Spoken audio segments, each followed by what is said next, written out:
someone make their teachings a secret? Because society turns to persecution of anything it does not agree with. As you begin to understand what other people don't, there can be a temptation to use that knowledge to manipulate others.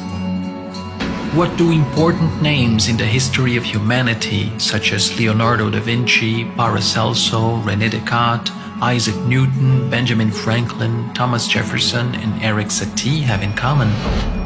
They were all members of the same order, the ancient and mystic Rosicrucian order, which is considered the oldest fraternity in the world, destined to studying, experimenting, and practicing the highest principles of nature, of the human being and the universe, having Pharaoh Akhenaton as the first traditional grandmaster of the order.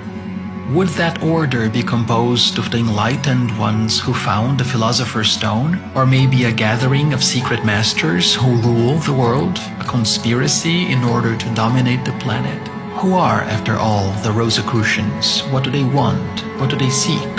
What do they teach?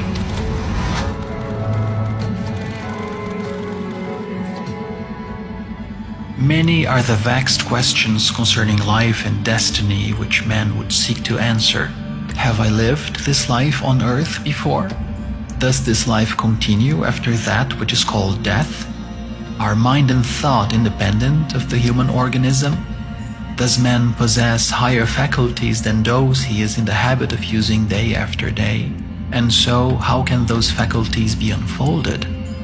Let us first of all survey briefly the history of the Rosicrucian fraternity. The fraternity owes its origin to the archaic teachings of the Atlanteans who passed on their knowledge to the early Egyptians. By tradition, and in some instances by writings, the knowledge has been passed on to the present time. The fraternity bearing the name Rosicrucian was founded as such in Europe during the medieval ages, and its purpose was to teach the esoteric side of Christianity and, in addition, to promulgate Eastern mystery science and philosophy in a form adaptable to the minds. The Rosicrucian organization wasn't related to any single authoritative figure, and it wasn't aligned with any particular form of control structure. There wasn't an institution for it. It was actually a very free and independent direction of modern initiation. During the centuries which have elapsed since the medieval age, a vast amount of knowledge has been accumulated. Furthermore, the accumulated knowledge has proved to be practicable.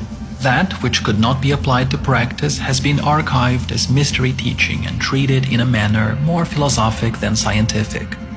Much regarding the history has been written by others, and many of these have forgotten or do not know that the order does not advertise itself, and that all writings for the outside world and for the purposes of tradition are written in symbolic form. Even famous people like Socrates or Aristotle and others were also involved in secret schools. Why would someone turn their teachings into secrets? Because society persecutes anything it does not agree with. So because of that, a school becomes secret, which happened very much in Europe. Because dogmatic religious practices try to suppress anything that would gather collective interest. They wanted to destroy what was perceived as a threat, to eliminate those people and their ideas. Like the Freemasons, the Rosicrucians believe in a supreme architect of the universe, though the term universe in the Rosicrucian sense refers only to a sun with its attendant planets. The Rosicrucians use the term cosmos for the millions of universes in existence in space, and the ruler and guide of all these is a supreme architect or absolute consciousness.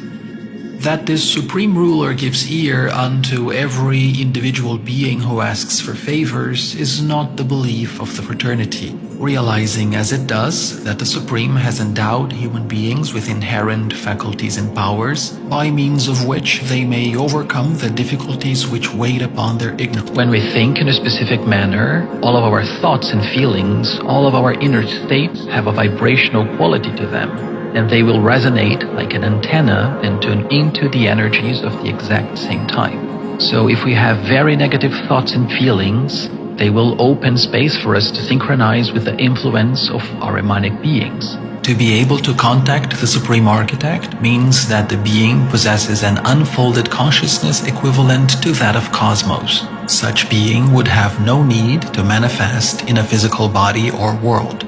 That a physical being may contact in his consciousness a higher being than himself, though infinitely lower than the Absolute, is the belief of all Rosicrucians. What is important to know is that it all begins with a thought process, with actually understanding non-physical realities, knowing about the greater spiritual realities from which we come, and the spiritual depths of oneself. This is connected to the spiritual centers inside the head, and this is also related to the elimination of the thinking process, so that with this process we actually become aware of the structure of the spiritual world, how we interact with it, how the spiritual world influences us at all times. And within this Rosicrucian system, that would technically be known as a process of initiation.